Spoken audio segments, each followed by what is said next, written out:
Hello and welcome to Exchanges for another week. For the penultimate episode of 2025. It's been a pleasure to bring this to you this year. We'll be back in 2026, don't worry about it. But with the movement into the next year and looking into the future as we do and the behavior that comes with all of that as well, it's time to start talking about demographics.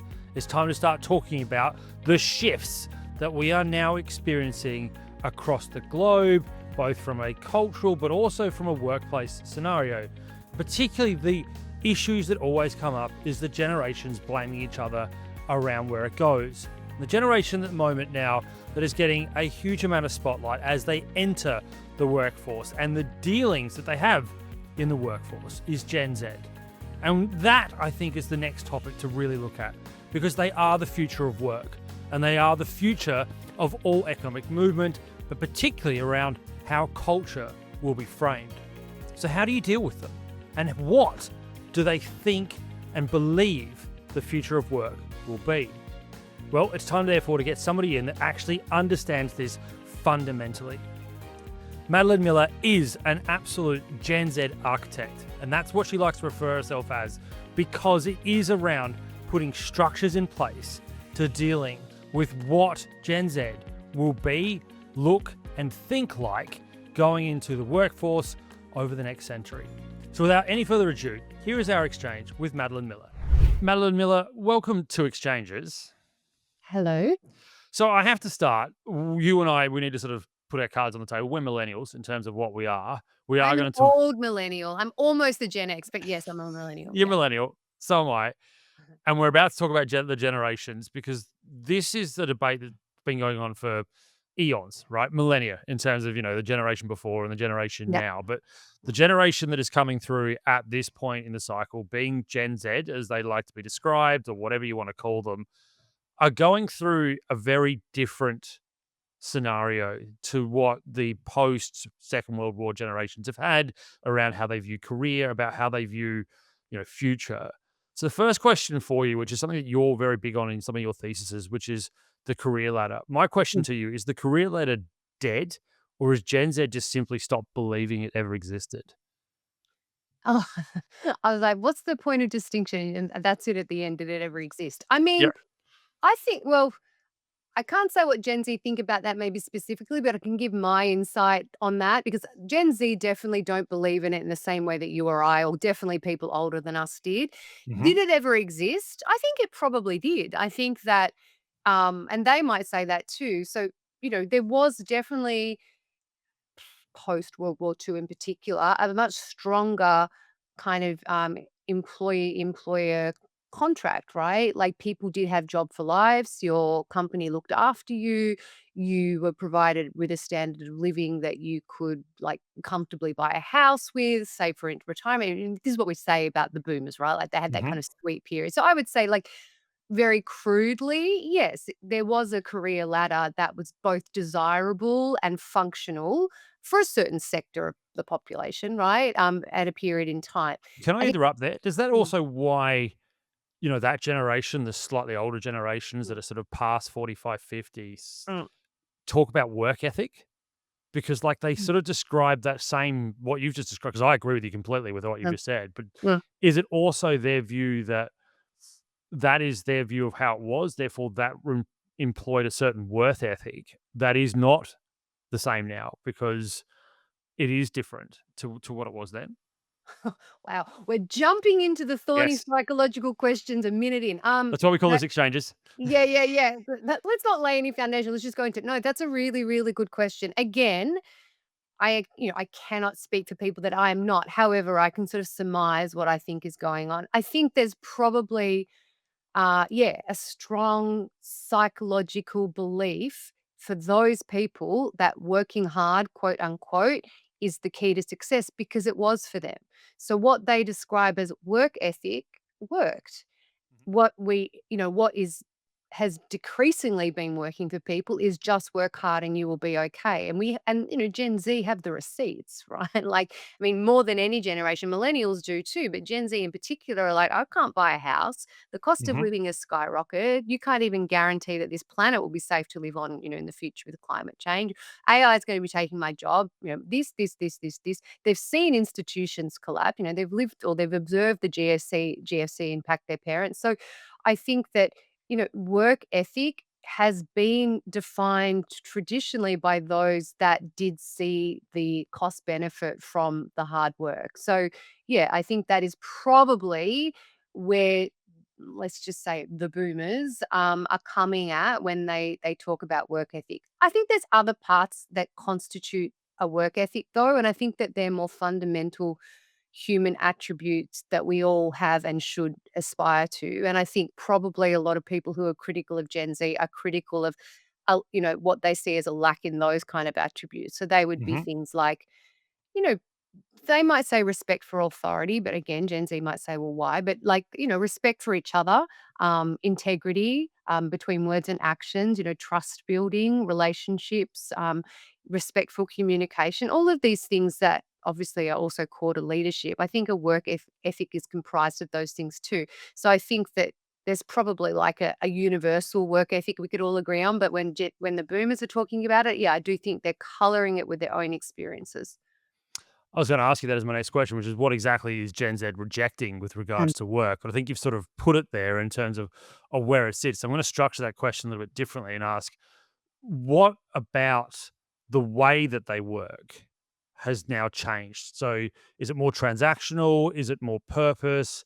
Is it getting multiple experiences? What about the way that Gen Z now work that is clearly different to boomers, but also be honest, particularly Gen Xers, who are the parents of these kids, that see it differently in terms of where they sit.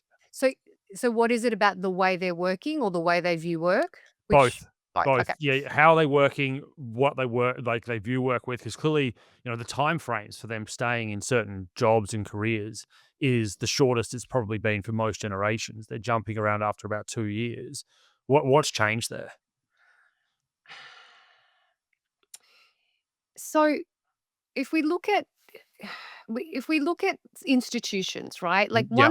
once institutions used to give us a sense of identity, and there's been institutions that have kind of diminished historically, maybe in the second half of the 20th century, 21st century. So once we had like religion played a much bigger role in our sense of identity. In a country like Australia, we've seen, our identity tied to religion diminish dramatically. Hmm. Similarly, our allegiance to political parties used to give us a stronger sense of identity. The institution of marriage, parenting. It's not to say that these institutions don't exist, but the identity that's been formed in relation to them has diminished. I think the one that has stuck around in the last decades has been, our career and our job giving us a strong sense of identity. Now, identity is sort of different to purpose. I think that we've always wanted our career to give us a sense of purpose. I think that's universal, but a lot of people have sort of put aside maybe purpose and meaning and just tied identity to career and I guess the financial benefits and the security that provided. I think Gen Z is the first generation to call bluff on that sense of like identity being tied to work because they have not they don't buy it. And I think they don't buy it because they see that what has worked previously is no longer going to work for them. So I think a lot of the time companies say to me, oh, people Gen Z, they don't want to they don't want the promotion. Like they don't actually want to work their way up that ladder anymore. And if you speak to Gen Z, it's not that they're not interested in work and it's not even that they're not interested in money. I mean, they are very interested in money. They want money, they need money. What they're not interested in sometimes is the trade off, right? Like they'll see people ahead of them and, in corporate settings, for example, I come from a law background, you come from a finance background. So there are Yeah. industries where being successful, maybe as a partner in a finance or law firm, has come with a lot of sacrifices, right? Like Yeah. whether it's to family time, work, whatever. Gen Z are actively rejecting that as a path they want, right? But I think it's a little bit more complicated than I just don't want to sacrifice what you did. I think it's because that it's coupled with what we just discussed. It's like, and I can't guarantee that I will be financially looked after. I can't guarantee that I'll still be able to afford things like a house and have the lifestyle I want. So why would I do it? Right. So I think that, um, sorry, now I've forgotten the original question because I No, want to, no, this is exactly what I was asking you because the whole premise of like why they are looking at work in a way that is short termism, as you've just like because that was going to be the premise of what I thought you were going to come to me with, which is yeah, the idea that you inverted commas pay your dues, that you yeah, do the time to get the promotion. They don't see it that way, and I think what you've pointed out is exactly what I was hoping you were going to talk about, which is it's not even about paying your dues. It's about the fact that what they've also seen, particularly probably in our generation being millennials, is that they did the work like their boomer and Gen X, yeah, colleagues, yeah, but they haven't got ahead. I mean, yeah. millennials are a bit better off than Gen Zers, I and I might own completely a house, but it's yeah, been a struggle. Yeah. I yeah, mean, it's been a struggle, and they haven't been promoted like they expected, right? So they've got yeah, into their 30s and gone, well, by now I should be at partner level, or I should be at senior management level, or what have you, and it's not happening. I did everything I was supposed to do, and it's not there. Gen Z has looked at that and gone, well, then what's the point? It's not what's the point. It's now going, okay, clearly I need to do something else that isn't the traditional way to get yeah, to where I want to be. yeah. There's a lot. Yeah, there's a lack of trust. That's an In interesting way of putting it. I think, can I just go, yeah, what about the trust? Because you talked about the GFC. I know you lived in the US for a long time, particularly during, just after it and then all the way through that sort of decade post the GFC. So you've got heaps of experience there.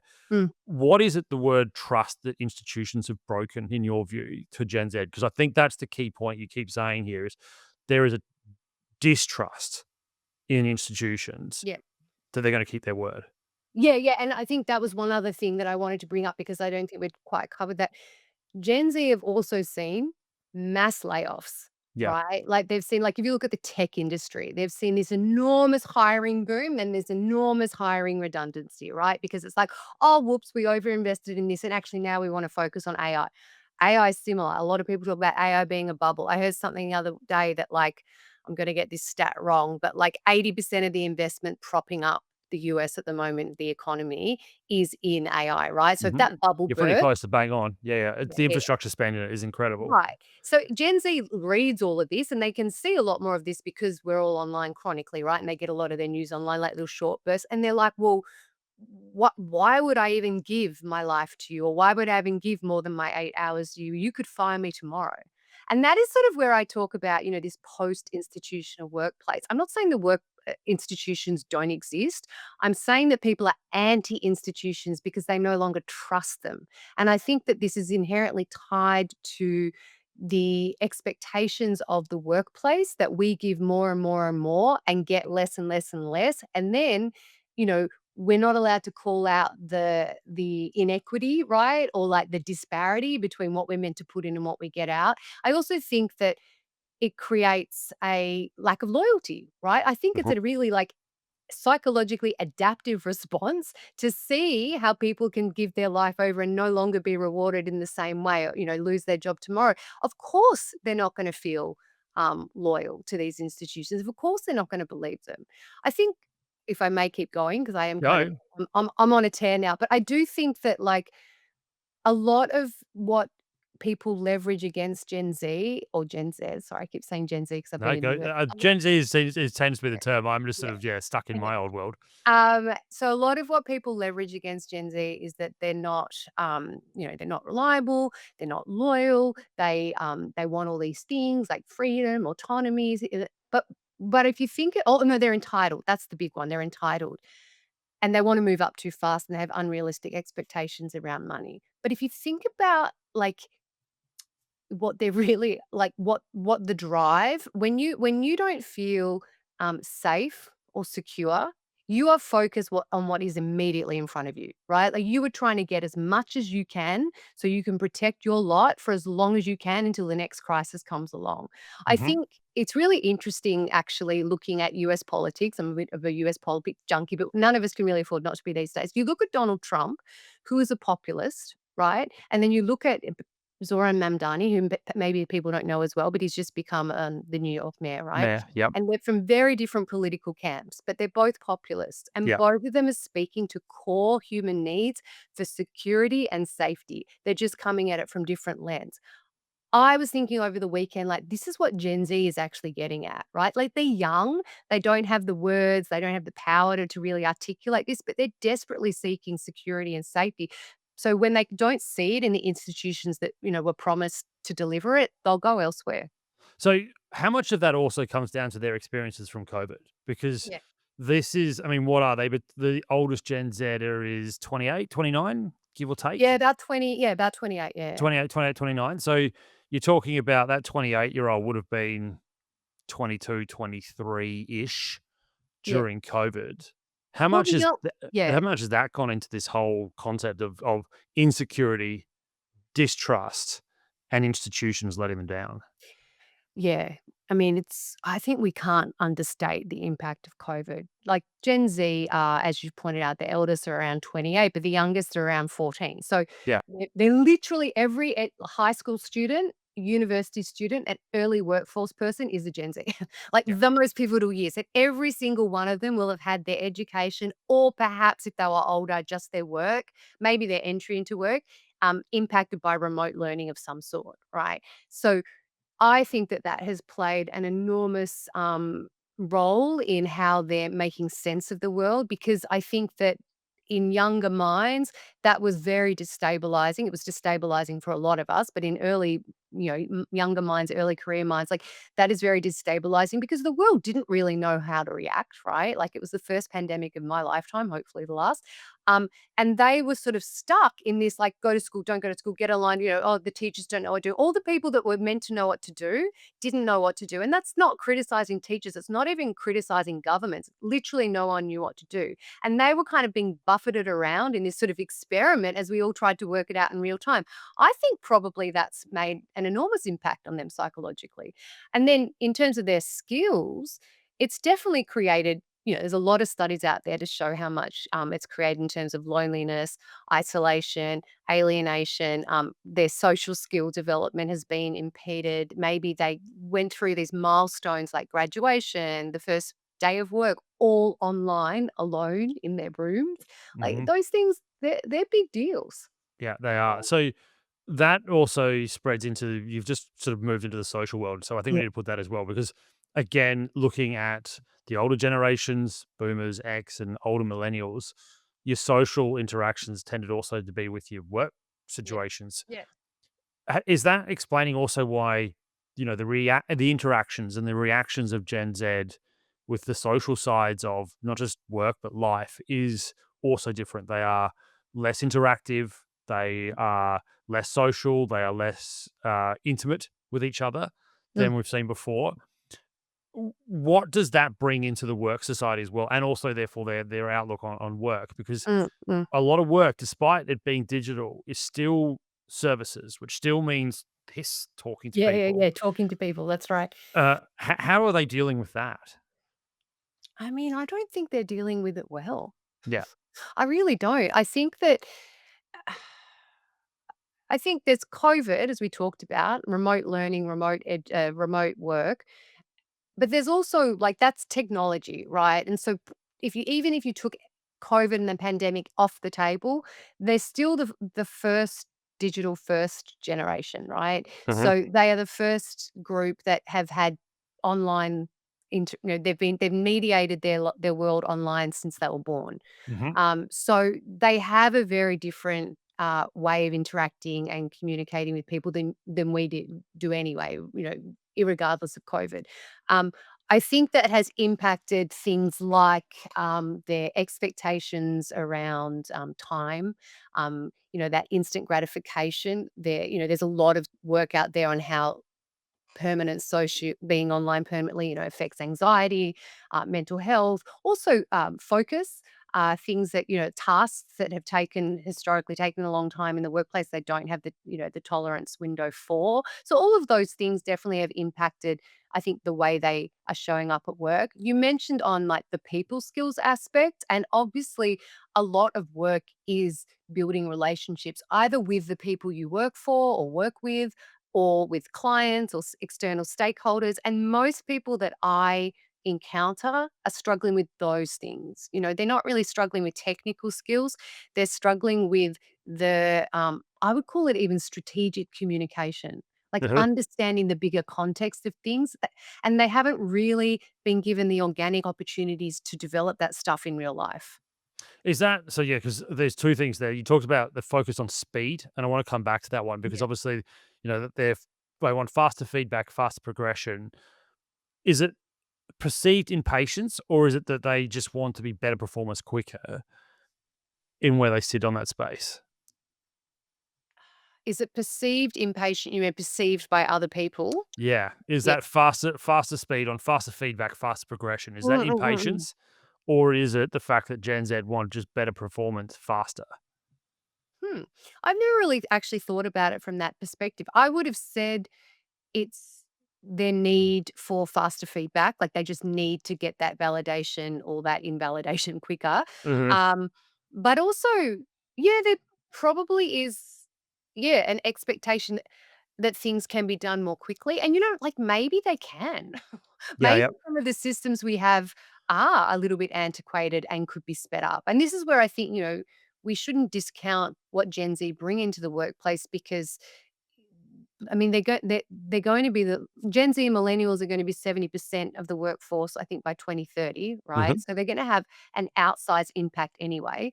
So I think some of the things we're asking for, we need to approach kind of like I've just done, being like, "I'm not actually sure." Like, we need to have that mindset because I think it's worth asking them rather than assuming what they want all the time because that might actually help us adapt. One of your areas that you work in is obviously working with institutions to rebuild that trust, to Yeah. actually start engaging with Gen Z. Yeah. Are they embracing it, or is there also resistance from the institution about the change that Gen Z need? Should we call it need or want? Mm. Want versus what has worked and what is still driving output from an institution. Two things there that I want to respond to because you hit the nail on the head with something. You talked about this distinction between what they need and what they want.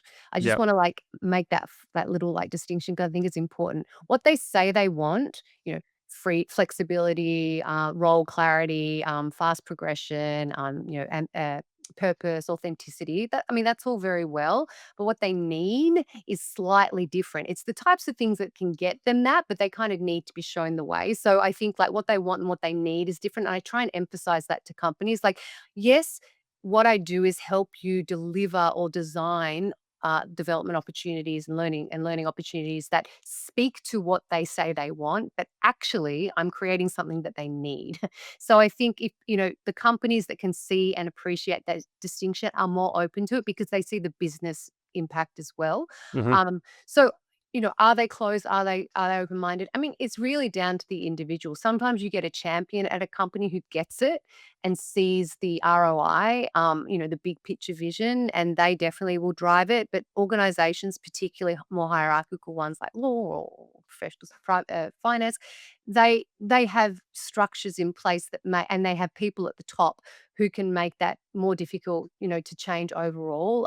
But I do think people are trying their best. I do think there's this sort of the people I speak to, and they may be in the L&D HR space, but they may also be partners who are like running the grad program, right? So I speak to people from a lot of different areas of companies. I think there's a genuine frustration and Mhm. irritation, which I understand. But I also think most of the time there is a genuine kind of empathy for what Gen Z are going through. And sometimes an understanding that maybe they're just asking for the human parts of work that we all would have liked. So I do think it's twofold. And that's how I try and approach it. This isn't like you're wrong. This isn't like they're wrong. This is like we need to redo this. It's actually not as radical as you think. It just needs you to be a little bit patient and have an open mind and speak to where they are rather than telling them where they should be at. Without encroaching onto your actual IP here, Mm. what is that need that you think they need? What do they need? I think they need to be we need to, at the beginning I said, like, they've lost that sense of identity through work. Yeah. They still have a sense of identity. We all have identity, right? We I They need to be able to be guided to, first of all, articulate and define their identity, their sense of self, right? And then see how that is reflected in their role and how that impacts the organization's needs. So we have to do a little bit of that world building for them because they're not just naturally getting it, or they're questioning it. It sounds like it's sometimes it sounds like, oh, like we're going to tick, like they're going to think, oh, I don't want to be here. I don't think that's the case. Like I said, I think, they're still driven to work hard. They're still driven by purpose and ambition, and this sort of I need to make meaning, but sometimes we just have to fill in the gaps for them that they haven't really been able to articulate for themselves. Is it also because, as you've talked about, they are going to be the first full digital generation that they at the moment can't see or articulate, let's use your word, what their future Yeah. position, because it's not even career, what their future position will be. Yeah. How do not just Gen Z, but how do institutions deal with the fact that the digitization of the world is not just here, it's rapidly evolving before our eyes. Yeah. And therefore, how are we going to get these 14 to 28-year-olds to get the experience they need to deal with the leadership positions they're going to be in the future? We have to start focusing on skills, technical skills. Yep. Yeah, yeah. Yeah, we have to focus on, I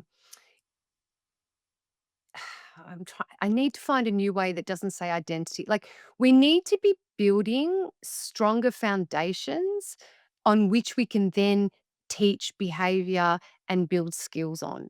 I think that we need to understand that the the jobs that you and I are used to, and the job profiles that we're used to, are going to change, right? Like, they are going to change with technology. So in a way, Gen Z will be defining the future of job titles. Like Yep. the types of opportunities will change. So I think if we can if we can if we can So help individuals resolve some of that individual ambiguity, I think we can help resolve some of that organizational ambiguity, because I think outside of what Gen Z want from work right now, organizations are going through a little bit of crisis themselves. Nobody really knows exactly what the future is going to hold and what jobs are going to look like, right? So, like, I think the organizational culture and context across all industries is ambiguous. yep.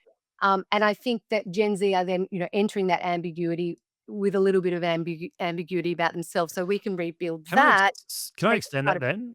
Can I Huh? go further? Can I? Yeah, Because obviously, I love that point around the fact that this idea of skills, right? yeah, That it's it's not skills training, yeah, and so coming back to what we sort of said midway through this exchange was around they went through their period of formation during year 12, early university, etc., and still having institutions like schooling, like tertiary education, that is inverted commas skills training them.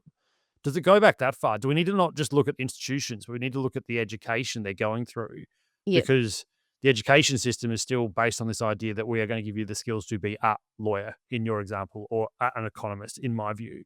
yeah, Uh, that it's no longer that simple. It has to be much more fluid than that. That this is when you go to university, it is yes, you'll get the skills, but you'll also get the other sort of scenarios that you need to deal with what will be real world institutional work, career, money generating society. yeah. No, I think that's it. I mean, I think this needs to start beyond the workplace. Yeah. I have sympathy for the workplaces, particularly those folks in HR and L&D who are struggling to, like, get programs that help people that they employ be more productive at work, because, like, they're actually trying to solve stuff that exceeds their purview, right? These problems started socially, as we talked about, right? And I think that we need to be looking further back down, earlier in the pipeline, about where these kind of more realistic life building skills are being taught. I mean, whether it's university, whether it's high school, like we're Mhm. going to have serious conversations about the education system because I always was of the belief that just teaching skills at university, for example, wasn't enough. Like I went to law school and I learned the law. I did not learn how to become a lawyer. And then in my first year as a lawyer, like really what you learn in law school, I hate to say this, was not super relevant, right? Yep. Like a But lot of that's most university, right? Or at least yeah, I had the same experience. Like, I remember getting to the pretty much the last semester of my first, undergraduate, well, not even that. Halfway through the second year of my undergraduate degree, I realized that I was like, I'm not having any skills here to get anywhere. Like, I remember going and asking the question, "What does this get me?" And they went, "It'll be this." I was yeah, like, I have absolutely no desire to do that at all. What they were offering me. yeah, And then I went back and did a postgrad, and at least in the postgrad, I could see yeah, direction. But yeah, again, I agree with you. It was just skills training, and then once you get out, you realize that all it's there to do is just to make you understand how to work, and that you can apply yourself for several hours at a time, or that you can actually deal with yeah. high amounts of information and use deductive reasoning, and away you go. Yeah, which is not bad. Like we It's do, not bad, but I'm not anti-education, no. and I think, and I'm also I am anti the sense that university is just skills. Like I think we should also be there to learn because the process of learning is what makes us valuable Mm. employees, right? So we should be learning how to construct an argument. We should be learning how to write. We should be learning, storytelling because everything you do, these people and they want to like build influence and be persuasive. I'm like, well, you got to be a good storyteller, right? Like you've got to understand the foundations of persuasion, influence. If you want to do negotiations, you've got to understand other people. So all of these kind of I hate how we have categorized them as sort of soft skills or interpersonal skills because that's literally what makes you good at your job. So I think like let's call them power skills, right? Like we should be teaching those things alongside content at university. And these days I think we should. So what I would say we should always have been doing that, but these days with this particular cohort, the Gen Z, and then soon the Gen Alpha, we really, really need to be teaching them a little bit more of that inner clarity, that inner stability, that regulation under pressure, that resilience building, that delay of gratification, feeling that discomfort, that friction, and how to rise beyond it, because that is what work is, right? Like, I don't ever want to tell everybody every day of your job is going to be a dream, but I do believe you can find work that you find really fulfilling. The difficulty will be the people piece. Right, the Mhm. difficulty will be you learning to articulate and expose your value, right? Because if you're just a hard worker, that's not a guarantee you'll get promoted. All of those are different skills, and we could be teaching that in university and high school. I'd have to agree. I can't believe we're already through a half an hour, Oh, which wow. means I I've got felt to we actually got it. come to my final question that I ask Yeah. every single one of my guests. So here we go. Madeline Miller, if you're in charge for just one day, Yes. what would you do?